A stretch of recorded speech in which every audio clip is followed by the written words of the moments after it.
Kok rasanya semenjak hamil jadi mudah sesak nafas ya? Normal nggak sih?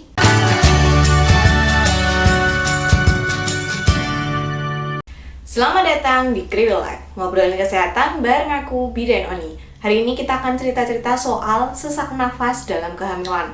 Karena memang ada beberapa ibu yang mengalami seperti gangguan pernafasan, kayak nafasnya jadi lebih susah, nggak bisa tarik nafas dalam, atau nafasnya jadi pendek-pendek selama kehamilan. Nah, sebenarnya itu adalah suatu hal yang bahagia. Nah, sebenarnya itu merupakan suatu hal yang bahaya atau enggak sih? Kita akan kupas per trimesternya dalam video ini. Simak sampai habis, jangan di skip, dan boleh klik dulu tombol subscribe-nya dan nyalakan lonceng notifikasi supaya kamu nggak ketinggalan video terbaru dari aku. Sebenarnya menurut penelitian, hampir 70% ibu hamil itu mengalami gangguan pernafasan selama hamil. Walaupun memang penyebabnya itu ada banyak dan berbeda-beda, tapi yang paling sering adalah karena perbesaran uterus. Nah, kalau di trimester 1 itu kan uterusnya belum terlalu gede, bayinya belum terlalu gede. Tapi ada beberapa ibu yang sudah menyadari, loh kok aku nafasnya kayak beda ya dibandingkan ketika belum hamil. Nah, di trimester 1 itu yang menyebabkan adalah karena adanya perubahan pada diafragma. Jadi diafragma itu yang bikin dada kita ini gerak naik turun ketika kita tarik nafas dan buang nafas. Nah, karena ada perubahan diafragma pada kehamilan, jadinya kadang-kadang nih si ibu itu jadi tidak begitu bisa lagi menarik nafas dalam. Jadi kalau misalnya peka dan dulu sebelum hamil sudah sadar akan nafasnya, biasanya itu akan sadar, oh kok aku sekarang kayaknya kurang deep ya kalau tarik nafas, seperti itu. Selain itu, adanya hormon progesteron dalam kehamilan itu juga bikin nafas kita itu jadi lebih pendek-pendek gitu. Jadi karena progesteron ini dia gunanya untuk pertumbuhan si bayi kan. Nah, ini kadang menyebabkan kita nafasnya jadi terasa cepat dan pendek-pendek. Jadi kalau di trimester 1 karena perubahan diafragma dan karena hormon progesteron ya yang bikin nafasnya jadi berubah. Pada trimester 2 yang paling sering menyebabkan gangguan pernafasan adalah karena perbesaran uterus. Jadi karena uterusnya itu makin gede, dia mendesak organ-organ yang ada di dalam. Jadi akhirnya nafasnya juga jadi seperti engap gitu loh. Itu karena perbesaran uterus. Selain itu, pada trimester 2 juga terjadi perubahan darah. Aku pernah cerita di salah satu videoku tapi aku lupa yang mana. Intinya ketika kita yang bengkak deh kayaknya. Intinya ketika kita hamil itu cairan tubuh kita itu bertambah gitu. Jadi sebenarnya kerja jantung untuk memompa cairan ke seluruh tubuh itu juga bertambah. Nah, karena kerja jantungnya jadi cepat dan bertambah, akhirnya nafas kita pun jadi seperti gitu banget gitu loh. Itu untuk trimester 2. Selanjutnya untuk trimester 3, selain karena perubahan uterus yang makin gede jadi makin mendesak paru-paru, desak diafragma, juga karena presentasi kepala. Ketika trimester 3 itu janinnya makin gede, jadi dia makin mendesak. Nah, kalau misalnya kalian presentasi bokong, maksudnya presentasi bokong itu yang ada di bagian bawah perut tuh bokong, kepalanya ada di atas. Nah, karena kepalanya ada di atas, jadi dia tuh desak bagian sini, bagian ulu hati. Nah, itu dia jadi kadang-kadang ibu dengan kehamilan presentasi bokong itu lebih engap nafasnya daripada yang enggak. Tapi bisa nggak kalau presentasi kepala engap gitu? Bisa aja, karena si bokongnya itu yang mendesak ulu hati gitu. Jadi biasanya kalau trimester 3 lebih karena itu.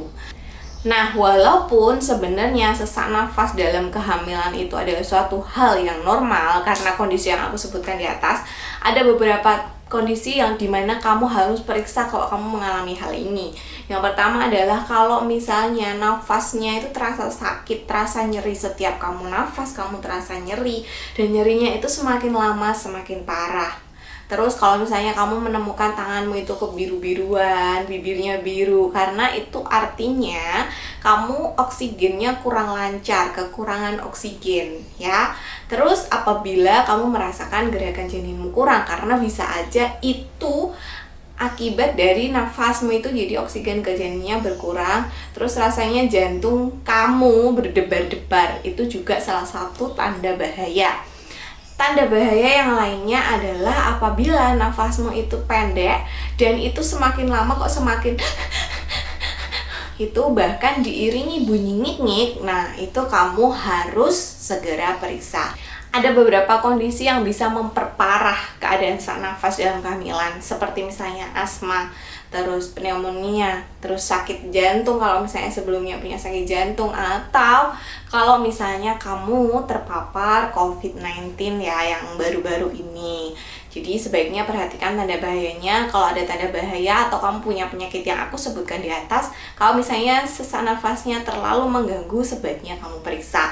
Nah, gimana caranya mengatasi sesak nafas ini? Yang pertama adalah postur tubuh yang baik. Jadi kalau misalnya kamu duduknya tegak, berdirinya tegak, lurus, itu akan lebih memudahkan tubuh untuk mengalirkan oksigen gitu, daripada kalau misalnya kamu bungkuk begini atau misalnya mendongak gitu. Biasanya postur tubuh yang tegak ini membuat sirkulasi udara yang masuk itu bagus.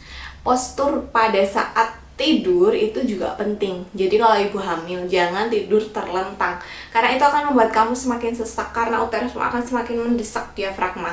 Jadi sebaiknya kalau misalnya kamu hamil itu usahakan tidurnya miring kanan atau miring kiri dengan menggunakan bantal, 2 bantal atau 3 bantal. Kalau misalnya pengen banget terlentang, kamu tidurnya harus setengah duduk. Dulu waktu aku hamil aku sampai pakai 3 bantal, jadi tidurnya agak sambil dudukan gitu. Bahkan kalau miring juga harus setengah duduk, jadi tubuhnya kalau tidur miring gini, karena kalau aku bener-bener terlentang atau bantalnya cuma 1 doang, itu engapnya udah nggak karu-karuan. Kemudian latihlah nafas gitu. Semakin kita melatih nafas kita akan semakin panjang. Kamu bisa tonton video aku soal latihan nafas yang ada di sini. Silahkan belajar nafas relaksasi supaya nafas kamu terlatih makin lama makin panjang.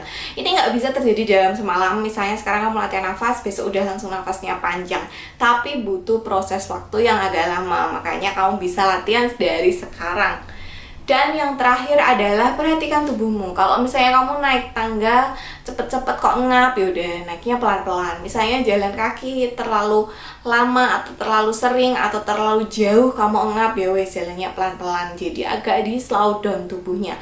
Tapi misalnya kamu senam hamil terus merasa gerakanku itu terlalu cepat, kalian juga bisa melakukannya pelan-pelan, di pause. Gerakan ini 2 kali lah 8 gerakan misalnya, terus kamu pause dulu, nggak apa-apa. Jadi slow down, dengarkan tubuhmu, karena yang bisa merasakan tubuhmu ya kamu sendiri, yang tahu tubuhmu ya tahu kamu sendiri, yang tahu ambang batas tubuhmu ya kamu sendiri.